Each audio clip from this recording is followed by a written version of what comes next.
বিসমিল্লাহির রহমানির রহিম। আজকে যশোর ঈদগাহ মাঠে আয়োজিত এই জনসভার সম্মানিত সভাপতি, মঞ্চে উপস্থিত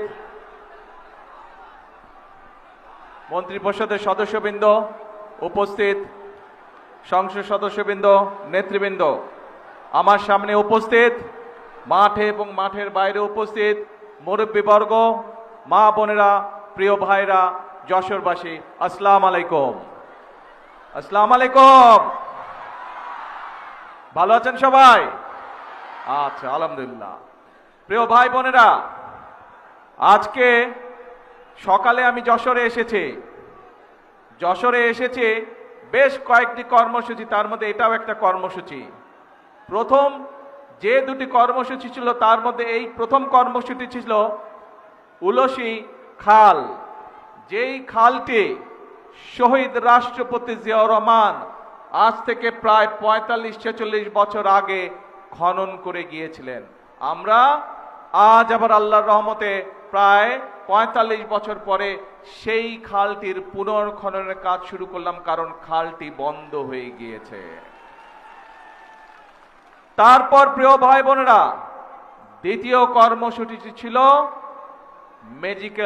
মেডিকেলের ভিত্তিপ্রস্তর, যশোর মেডিকেলের ৫০০ বেডের হাসপাতাল ভিত্তিপ্রস্তর স্থাপন করা। প্রিয় ভাই বোনেরা, ২০০৬ সালে মরহুম তরিকুল ইসলাম সাহেব একটি জনসভায় সেই সময়কার প্রধানমন্ত্রী মরহুমা খালেদা জিয়ার কাছে যশোর মেডিকেল কলেজ এবং হাসপাতালের কথা বলেছিলেন।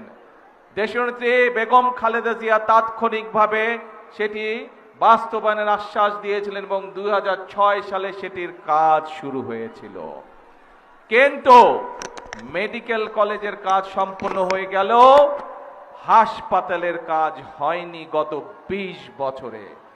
আজ আল্লাহর রহমতে শহীদ জিয়ার দল বিএনপি, দেশনেত্রী খালেদা জিয়ার দল বিএনপি আল্লাহর রহমতে আবার সরকার গঠন করার পরে ২০ বছর পরে আজ আবার সেই হাসপাতালের কাজে হাত দিল।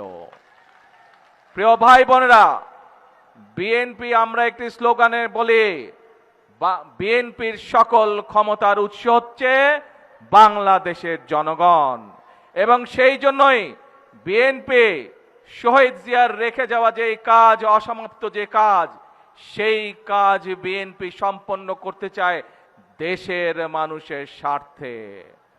প্রিয় ভাই বোনেরা, দেশনেত্রী